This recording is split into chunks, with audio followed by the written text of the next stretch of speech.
जय हिंद दोस्तों। इस वीडियो में हमारी जो कक्षा 10 वाली गणित है डॉक्टर मनोहर रे की, उसका पर्सनली फर्स्ट डी का 9वां क्वेश्चन सीखेंगे। ठीक है, अगर इसके पहले के क्वेश्चन आपने नहीं सीखे हैं तो उसका लिंक आपको डिस्क्रिप्शन में मिल जाएगा, पूरी प्लेलिस्ट मिल जाएगी, आप जाइए उसको देखिएगा और फिर उसके बाद में इस वीडियो को देखिए ताकि आप अच्छे तरीके से समझ पाएंगे। चलिए देख लेते हैं पहला क्वेश्चन क्या है 9वां वाला हमारा। बिना भाग विधि के 15/4 + 4/40 को दशमलव रूप में व्यक्त कीजिए। ठीक है, तो हमें बिना भाग किए इसको दशमलव रूप में व्यक्त करना है। तो उसके लिए हम क्या करेंगे, देखिए पहले हम इसको ले लेंगे। ठीक है, 15/4।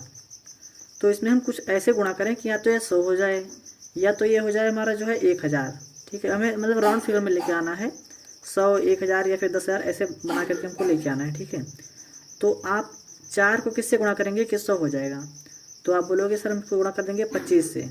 ठीक है, क्योंकि 25 चौको होता है 100। तो गणित का नियम कहता है कि अगर आप इसके नीचे 25 से गुणा कर रहे हैं तो आपको ऊपर भी 25 से गुणा करना पड़ेगा।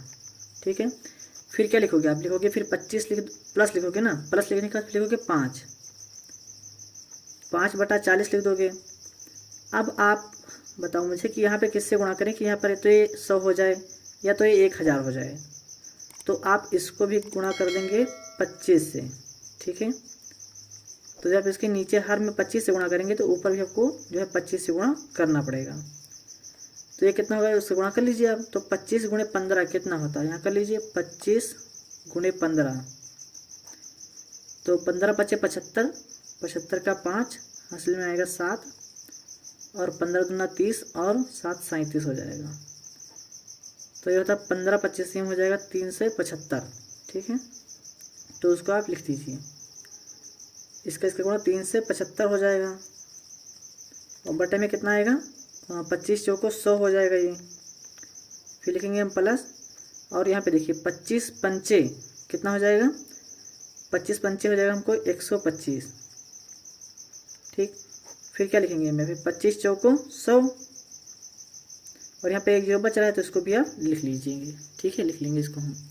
अब देखिए क्या हो रहा है कि यहाँ 2 0 है ना हर में, तो आप 2 0 को काट करके यहाँ पे 2 अंक के बाद में दशमलव लगा दीजिए, यानी कि यहाँ पर। तो इसका हो जाएगा 3.75। फिर आप लिख दोगे प्लस, यहाँ कितने 0 हैं, 1 2 3 0 यहाँ है, तो आप इन तीनों 0 को काट दीजिए और यहाँ 3 अंक के बाद में दशमलव लगा दीजिए। तो ये हो जाएगा 0.125।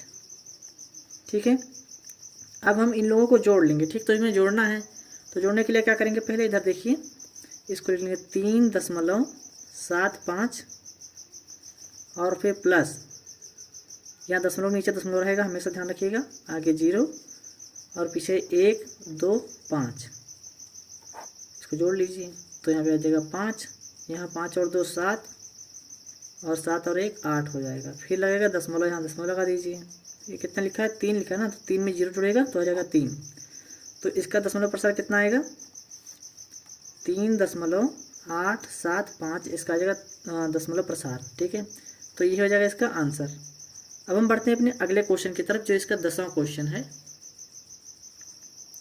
चलिए हमारा 10वां क्वेश्चन है, परिमेय संख्या 257/5000 के हर को 2m और 5n के रूप में लिखिए जहां m तथा n ऋणोत्तर पूर्णांक हैं। इसके बाद बिना वास्तविक विभाजन के इसका दशमलव,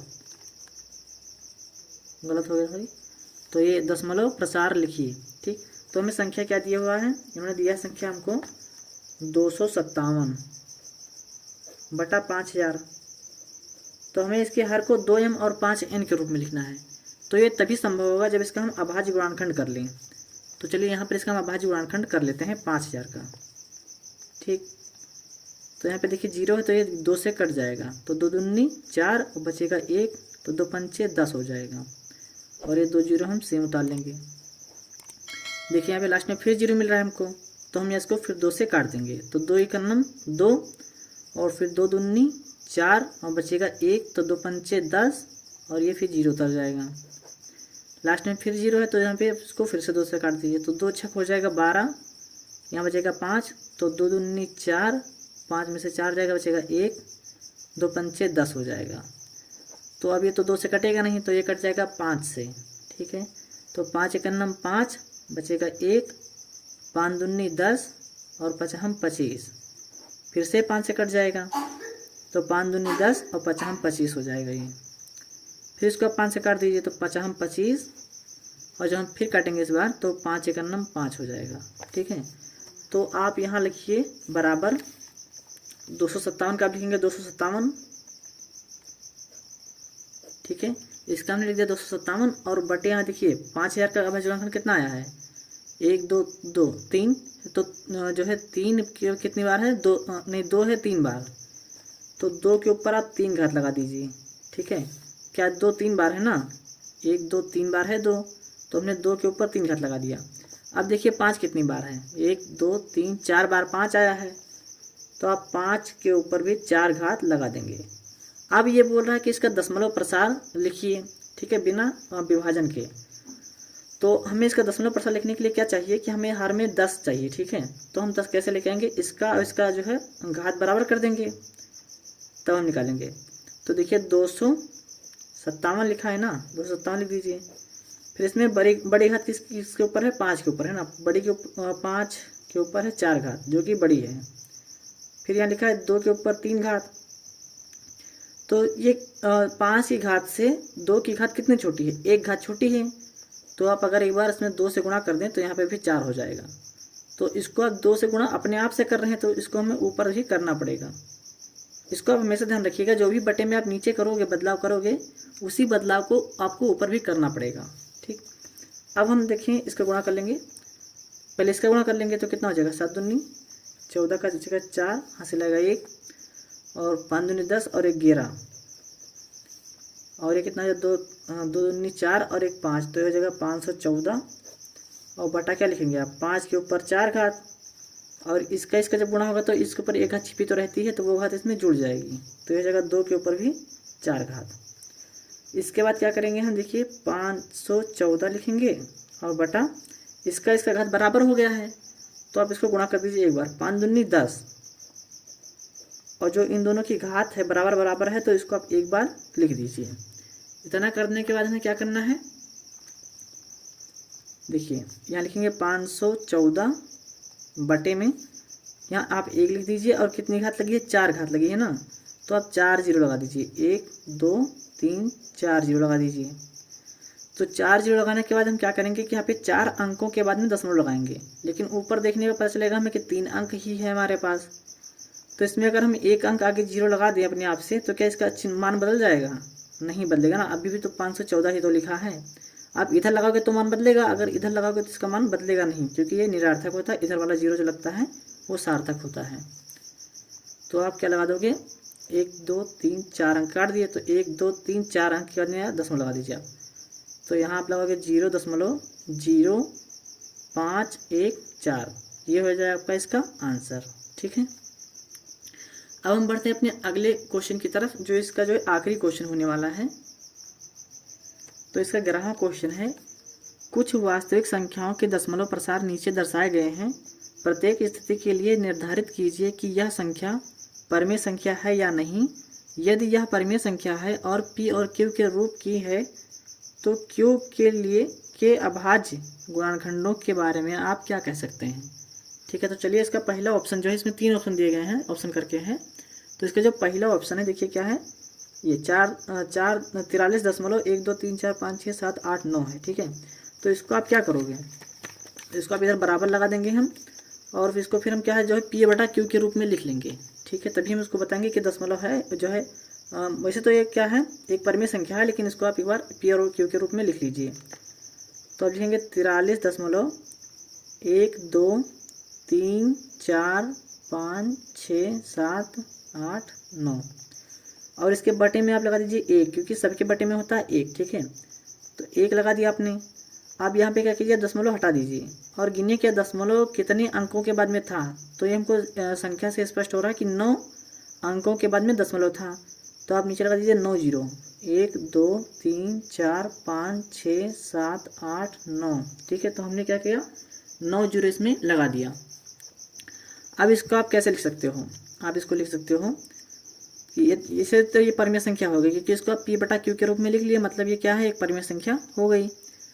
तो इसके बाद में अब हमको बताना कि इसके अभाज्य गुणनखंड यानी क्यू का अभाज्य गुणनखंड के बारे में आप क्या कह सकते हैं।